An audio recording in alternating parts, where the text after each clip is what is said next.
Nós temos o prazer, nesta manhã, de receber o soldado Simões. Ele é do Corpo de Bombeiros de Camaquã e está aqui para falar conosco a respeito desta incidência de incêndios que tem atingido nossa região. Soldado Simões, um bom dia, é um prazer recebê-lo. Bom dia a todos aí da rádio, os ouvintes. Em nome do nosso comandante pelotão, primeiro sargento Saulo, estamos aqui para tentar explicar, né? Algumas coisas são inexplicáveis, tentar orientar, dar alguma dica de prevenção para que a gente possa diminuir esses índices que estão bem altos nesse mês de janeiro. O senhor falou prevenção, e antes de nós entrarmos na incidência de incêndios aqui na nossa região, também esta semana marcou os 10 anos da Boate Kiss, que lamentavelmente vitimou tantas pessoas, e ali fica um ícone, uma prova de que a falta de prevenção é um grande risco, não é, soldado? Pois é um evento lamentável, né? Acontece, não deveria acontecer, mas acontece, e não só aqui no nosso país, na nossa região, mas acontece. E não precisa se perder muitas vidas para se lamentar um ocorrido, às vezes um animal, uma pessoa, mas esse fato nos marcou muito e nos entristece muito como gaúcho, né, como ser marcado dessa forma. E a prevenção, sem dúvida nenhuma, às vezes a gente negligencia essas questões de prevenção, que é botar um extintor a menos. Não estou dizendo que foi o caso de lá, mas... Não, lá foi uma coisa a junção pior de coisas, ainda. Né? Primeiro, um prédio que encurralava as pessoas. Sim. Segundo, um artefato que não era adequado ao local, que acabou entrando em contato com um isolamento que não era adequado. Sim. Não era anti-chamas. E terceiro, vem aí a parte de que não sabiam utilizar o extintor de incêndio. Eu tive há um tempo atrás um curso de... É brigadeiro de incêndio que se chama, né? Brigada de incêndio. A antiga RT-14 está sendo revogada. Está entrando uma nova legislação agora. Isso. Eu já passei por 2 desses aí. Um pela empresa de São Gabriel e outra pela FUBRA, que a gente teve também. E numa das ocasiões, o rapaz que ministrou o curso, que também fazia parte dos bombeiros, o Rodrigues, sim, relatava de que teve o mau uso do extintor também, né?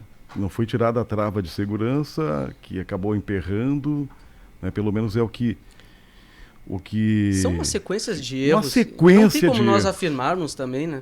Há algo que se levanta, algo que se fala. É até complicado para bombeiro falar da situação, que é uma situação muito inconveniente, é uma coisa que marcou muito a nossa sociedade. Mas mostra que, além de tu ter o equipamento, tem que saber usar ele. Mas em tudo. O senhor sabe que se o senhor não souber usar o seu automóvel, ele vai estragar. Com toda certeza. Qual é a quantia de litros que tem que ir no seu cárter? O senhor tem que saber disso aí. Sim. O frentista, o senhor vai deixar na mão, não falando mal de frentista ou do profissional de mecânica, mas o senhor tem que ter uma noção, ler o seu manual, saber como é que é o ajuste do banco, o cinto de segurança, ele tem uma regulagem de altura para não ter uma lesão na região cervical. Revisões periódicas no veículo. Exatamente, seu pneu.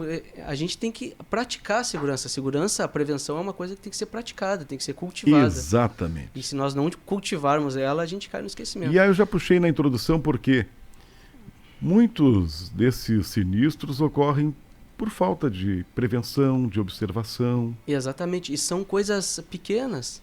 Por exemplo, para o senhor e para a senhora que está escutando, aquele banquinho que está na sua cozinha, que a senhora sobe, que o senhor sobe para alcançar a tal prateleira, por que não trocar ele por uma escada mais segura, um ângulo certinho, aberto, uma escada que custa, às vezes, R$80, R$50.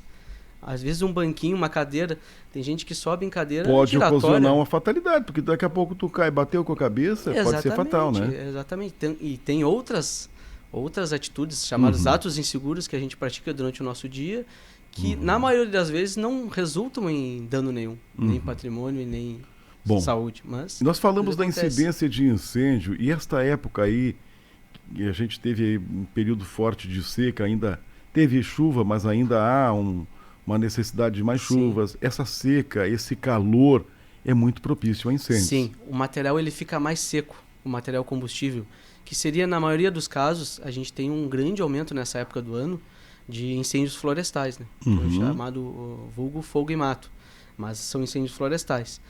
Para se ter uma noção, eu levantei antes de sair do quartel, nós até hoje tivemos 68 ocorrências no mês de janeiro. Dá quase 3 ocorrências por dia. E em toda essa área que a gente atende, né? Do Cristal até quase as Cucas lá. Então a gente atende várias cidades.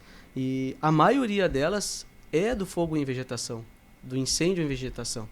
Que na maioria dos casos também é aquele senhor, aquela senhora, aquela pessoa que quer limpar o seu pátio, bota fogo ali nos resíduos das árvores, da poda, da limpeza do pátio, e como está muito seco, está propício a pegar fogo. Então, se esse fogo toma um tamanho gigante, toma de maiores proporções e acaba ocasionando um incêndio aí. O que era para queimar uma área controlada, fica descontrolada, aí nós temos um incêndio, e aí só com o corpo de bombeiros para apagar, não tem como ter recurso doméstico que consiga apagar isso. Precisa de uma grande quantia de água e equipamentos para isso. Pois é.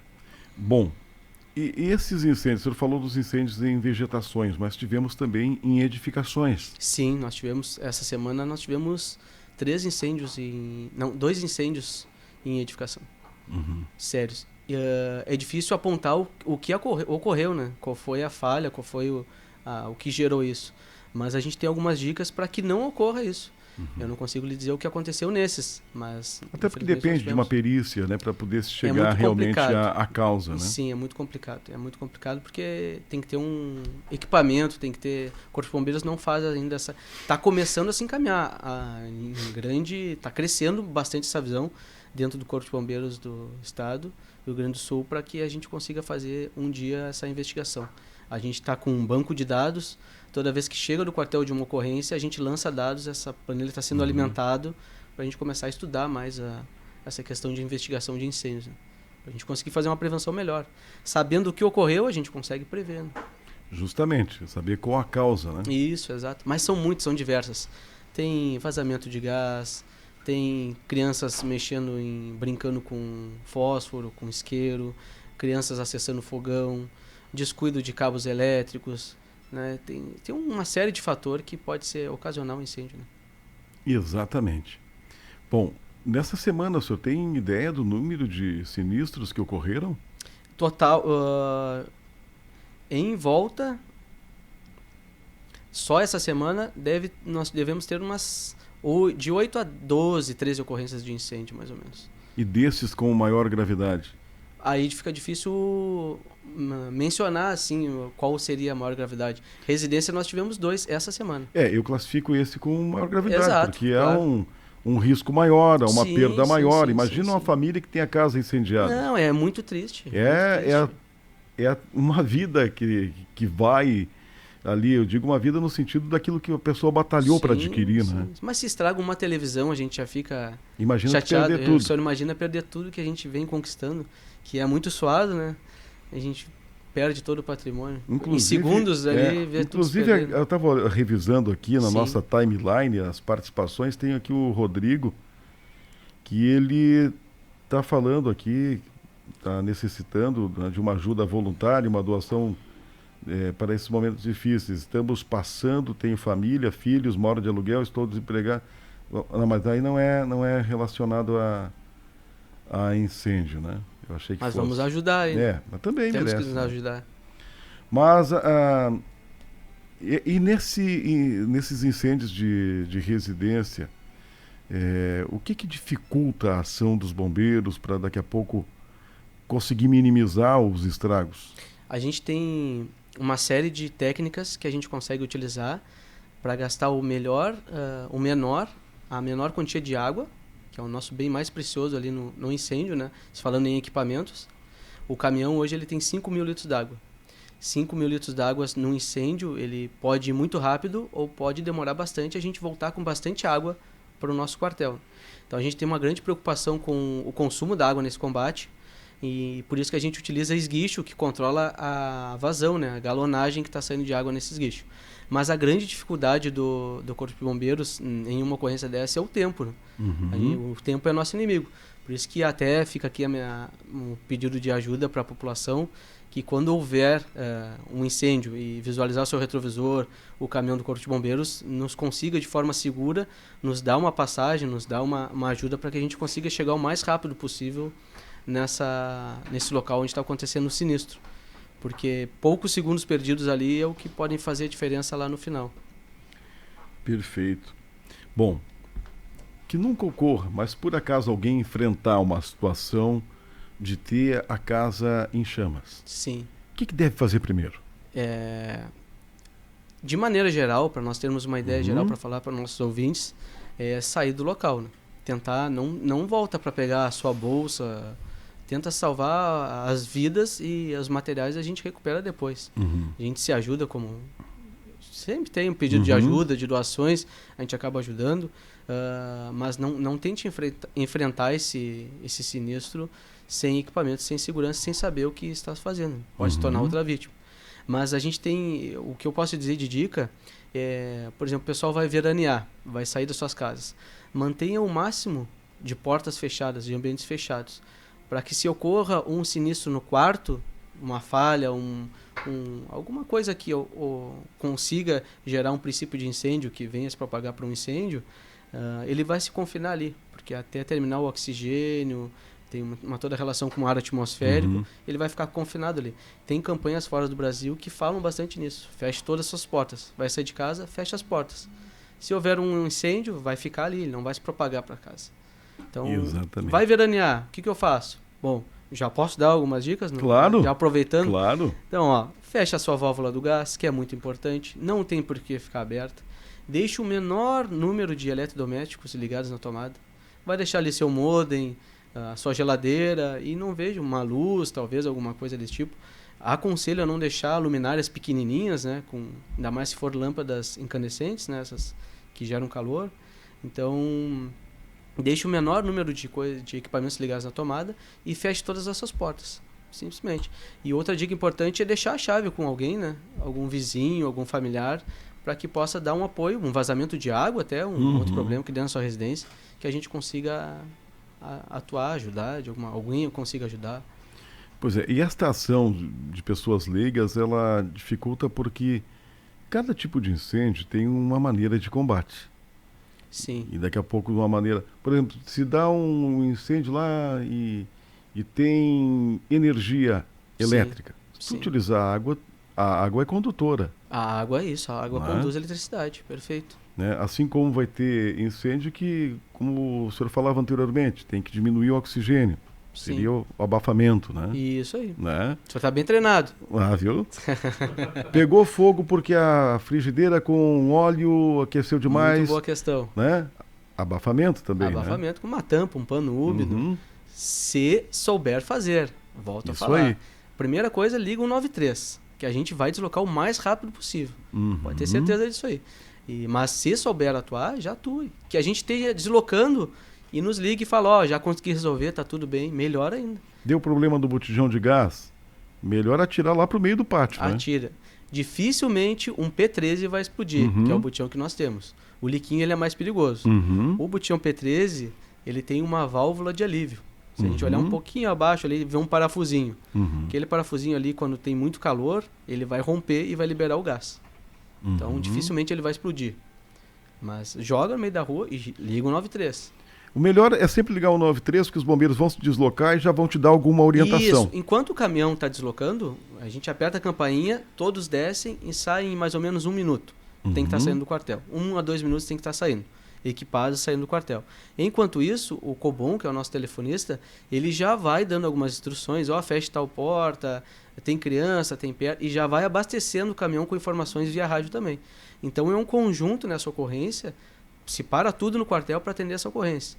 Então, quanto mais informações nós tivermos, melhor é para todo mundo, né? E aproveitando essa questão de ligação, é difícil manter a calma, mas nós temos que pegar o endereço, nós temos que pegar o contato, nós temos que pegar o nome da pessoa que está ligando, porque isso faz parte da ocorrência.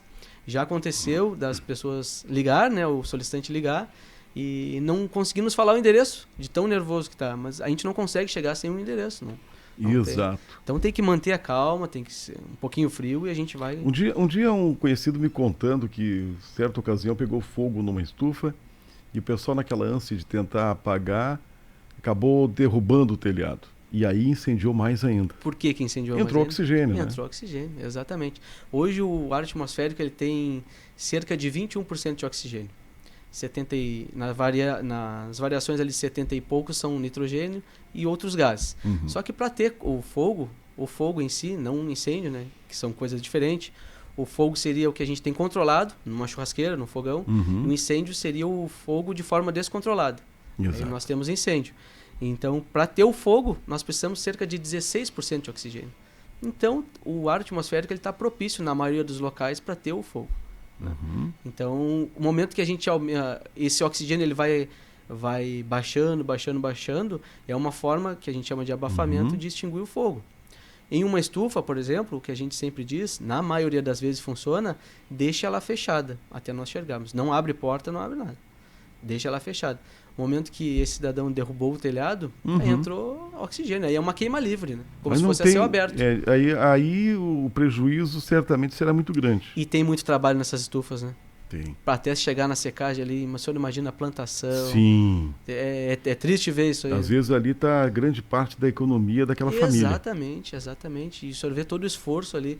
E a gente acompanha essa história. Ontem E normalmente é longe para os bombeiros chegarem, Sim. então não tem como chegar tão rápido. As estradas muitas vezes não ajudam também. O acesso às residências às vezes não tem. A gente tem que fazer na hora com facão, motosserra, para o caminhão passar. O caminhão é alto, né? Então, às vezes, a gente tem que fazer o acesso. Até outro dia, conversando com um amigo lá fora, ele tinha ouvido a entrevista quando veio aqui um outro colega seu falar de prevenção. E o que ele estava dizendo? Que muitas vezes os bombeiros, apesar de saber ou de receber informação de onde é o local, de um ponto de referência, acabam não tendo o conhecimento da localidade para chegar mais rápido. O que ele estava dizendo? Por exemplo, se deu um incêndio na Santa Alta, não seria melhor que algum conhecido, esperasse vocês, por exemplo, no Rock, para levar vocês mais rápido, que aí vocês vão direto? É o que a gente tem pedido. Às vezes não consegue, mas quando se tem isso, a gente consegue. Nós temos sorte dos motoristas, a maior parte dos COVs, que a gente chama, né, condutor, operador de viaturas, e os motoristas, eles fizeram as estradas do interior. Então tem uma grande parte do nosso efetivo. O problema é que uma hora tu trabalhou, tu fez uma estrada geral, mas tem muito travessão. Ah, sim. Então, dificilmente algum motorista vai conhecer todos esses atalhos, esses travessões. Mas né? Existem situações que vão ocorrendo, por exemplo, uma interrupção de ponte, que pode atrasar bastante a chegada de vocês. Pode. Até teve um caso outro dia ali na Santa Alta, que houve isso, você tiver que desviar, porque tinha uma ponte que estava interrompida, né? Já aconteceu da ponte quebrar quando nós estivemos passando, também. Né? Então, essa ideia de daqui a pouco vocês serem aguardados num ponto conhecido... Isso é chave, isso tudo ajuda. Vou esperar os senhores em tal lugar. Show, a gente vai até aquele lugar e depois a gente segue a pessoa. Né? E solicitando a ocorrência para chegar mais rápido. Né? O inimigo que eu lhe falei no início da nossa conversa é o tempo. Esse é o nosso inimigo. Justamente. Eu acho que é um dos grandes inimigos, né? O inimigo é um dos fatores que mais dificulta. É um dos fatores. É claro, é uma questão muito ampla, né? Mas o que a gente vai contra é o nosso tempo. A gente tem treinamento, a gente tem equipamentos, a gente tem um outro tempo a gente não consegue. Né? Até porque se tem uma noção de segurança também. Nós temos que chegar, né? Temos que chegar bem. Muito importante. Bom, se alguém tiver alguma dúvida, pode encaminhar para a gente também. O Diego está ali com o WhatsApp da Acústica, né, Diego?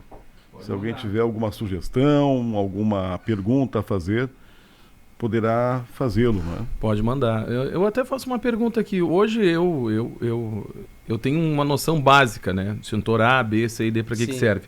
Mas se hoje eu quiser ter um treinamento, eu consigo através do Corpo de Bombeiros? Está se encaminhando para isso. A gente está planejando ter. Eu sei que vocês têm algumas ações nas escolas, isso, né? Chamado Bombeiro na Escola. E é muito legal, e funciona. Mas eu pergunto assim, empresas que querem ter um acompanhamento por parte do Corpo de Bombeiros poderiam ter treinamentos? Como é que funciona? Os bombeiros de Camaquã não estão fazendo isso ainda. Nós estamos planejando e queremos fazer. Mas tem empresas conveniadas, credenciadas ao CBMRS, que dão esse tipo de treinamento. Ah, legal. São os profissionais de segurança do trabalho ali, engenharia de segurança do trabalho, arquitetos, engenheiros, legal. Essa parte, que é a nova RT15, que vai tratar sobre treinamento de brigada de incêndio, que vai fazer o curso que o senhor fez aí no início. Só que agora avançou um pouquinho, é um pouquinho mais puxadinho. O senhor se prepare. Tá vendo, Roberto? Tá vendo? Mas pelo menos tu já sai arrancando na frente, Roberto. Já tem um pouco, já tem uma noção. A gente, aqui no Brasil, a gente não tem o costume de acompanhar esses treinamentos que nem acontece no Japão, China, em lugares que tem terremotos, né, furacão e tudo mais. Tem alguma... Há possibilidade disso acontecer aqui no Brasil? Porque a gente viu, por exemplo, o Roberto tocou no assunto, a lei da Boate Kiss. Não, falou sobre a Boate Kiss. Sim. A gente teve a lei da Boate Kiss, que veio após a Boate Kiss, e a gente teve uma série de flexibilizações na lei.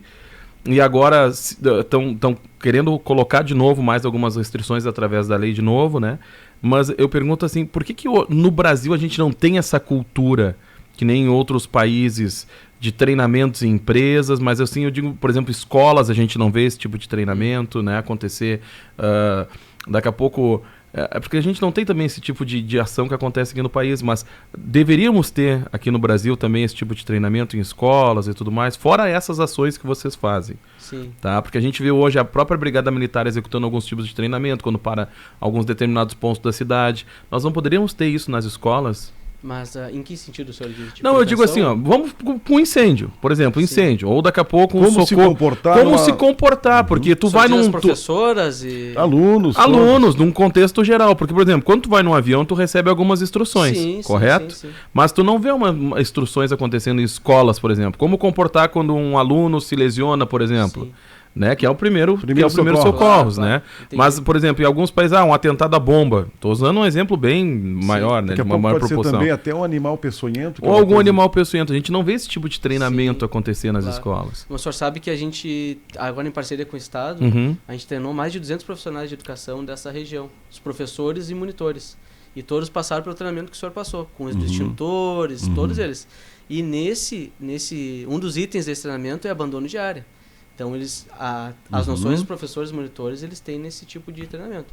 Agora, podia ser intensificado, aí sim, poderia assim como o senhor fala em abandono de área. Mas, por exemplo, um dia mas aí eu pergunto o seguinte, tá, ok, o professor tem o treinamento. Sim. Ok. Mas o jovem, ele não sabe como agir. Aí que entra o bombeiro na escola. Tá, para tentar difundir, e não só a segurança dele na escola, mas dentro de casa também. Uma das missões que eu sempre falo para eles, eu pego os pequenininhos, né, até os maiorzinhos, e falo, durante a palestra nós vamos anotar 5 missões. A primeira missão, chegar na sua casa e pedir pro pai e pra mãe acompanhar vocês até o botijão de gás e ver a validade da válvula e da mangueira, para não termos um vazamento. Então ele está aprendendo que tem uma validade nessa mangueira e nesse registro, dentro da casa dele. E se toca-se no assunto também do abandono de área na escola. Soldado Simões, a gente falou aqui a respeito do sinistro de abandono do local. Isso. Evacuar. Complicada a situação. E numa situação, por exemplo, de tempestade? Sim. Raio, granizo. Sim. Qual é a recomendação? Depende de onde nós estivermos, né? Se estivermos em local aberto, procure um local fechado. Local seguro, né? Fique dentro do carro. Nós temos os pneus ali que, de certa forma, isolam, né, as pessoas da... Pessoal que está caminhando pela rua e daqui a pouco deu uma tempestade, ou o homem do campo está na lavoura, onde é que ele não deve ficar? Embaixo de árvores, né? Embaixo de árvores, perto de fios, de torres elétricas. Se abrigue. Tente se abrigar o máximo possível. E verão é complicado, do nada vira o tempo e tem essas tempestades, né? Justamente. E essa chuva de... Que dia foi? Ontem? Foi, eu acho que foi bem acompanhado de trovões e raios, né? Foi na quinta-feira, né? Isso, uma grande chuva no final da tarde, acompanhado que pode ocasionar enxurrada, que também é um risco. E choveu muito. Choveu Bastante. Graças a Deus não aconteceu nada. Não trabalhamos nessa, ainda bem, não trabalhamos em nenhuma coisa. Veja que é um tema bem complexo, né? A gente falou aí de situações que deve abandonar o local e de situações que tem que procurar um local. O local seguro, né? Isso aí. Não adianta ficar perto de um local que está prestes a desabar e nós temos ventos. Toda vez que a gente fala em procurar um local quando chove, eu lembro daquela cena do filme Twister. Ah, sim. Que um casal acaba se atando na parte da tubulação, né, de um poço, para não pro tornado não arrastar eles, né? Mas eles acabam entrando num galpão onde está cheio de ferramentas. Exato. Meu Deus. Eu sempre lembro dessa situação. É complicado. E outra coisa, nós temos que ter um pouquinho de sangue frio para pensar antes de agir. Não adianta agir, porque a gente tem um efeito manada também. Todo mundo indo para lá, aí vai todo mundo para lá. Mas não sabem, será que está certo ir para lá? Não está certo, é complicado. Por isso é importante as instruções, e estudar sobre prevenção também é importantíssimo. Exatamente. Nós não precisamos passar por um curso e saber que temos um extintor. Nós temos extintor muitas vezes nos carros. Caminhão tem extintor, embora tenha aquela questão de obrigação ou não, mas hoje com o celular é rapidinho. Como usar um extintor de incêndio? É rápido. A gente vê muito, é bem fácil, e salva o patrimônio o extintor de incêndio. Primeira coisa é o seguinte, tem que saber tirar o lacre, né? Exatamente. Ou lacre. Ou os lacres, né? Ou os lacres, isso aí. Bem, Soldado Simões, foi um prazer recebê-lo. Eu tenho certeza que teríamos aqui muitos assuntos para abordar, mas não vamos esgotar nesse programa. A gente vai ter a oportunidade de nos encontrarmos novamente. Certo. Muito obrigado pela sua vinda. Deixo espaço para mais alguma observação que o senhor tenha a fazer. Sim. Nós que agradecemos. A gente gosta muito de estar próximo da população de Camaquã e região. A gente gosta de estar pertinho, de conseguir falar, de conseguir conversar para salvar o maior número de vidas possíveis. E a gente fica aberto a uma próxima oportunidade e não querendo tomar um pouquinho mais do seu tempo, só pedir pro pessoal, a população, fazer a sua prevenção dentro de casa, elimine aquele banquinho, saiba nos edifícios onde está o extintor, onde é a porta de saída. Em caso de incêndio, é difícil não usar o elevador, seguir pelas escadas, seguir as placas de rota de saída. Ela foi desenvolvida e analisada pelo Corpo de Bombeiros, foi liberada. Então tem uma série de questões que a gente pode dar. Nas estradas, não ultrapasse o limite de velocidade, nós temos assistente de trânsito. Se ocorrer que está saindo de um prédio e que precise de um extintor, está escuro, tem como identificar no escuro também, né? O extintor de pó, por ele ser sólido, o barulho ele é bem seco. O extintor de água, geralmente o barulho é um mais aberto, lembra o barulho de um sino. Isso aí. E a gente já sabe se é água ou pó. O senhor está sabendo bastante. Vou levar para lá hoje, senhor. Já vou pedir o pessoal do quartel que deve estar ouvindo separar um EPI. Eu não fui só para comer merenda. Não, né? Exatamente. Muito bom. Mas do contrário, muito bom estar aqui, muito bom estar perto. Prazer recebê-lo. A gente fica à disposição, se quiserem conhecer o quartel, saber sobre equipamentos, a gente fica à disposição. Muito obrigado. Conversamos com o soldado Simões do Corpo de Bombeiros de Camaquã. Nós vamos a um breve intervalo e já voltamos com as muitas atrações de hoje. Jornalismo Acústica.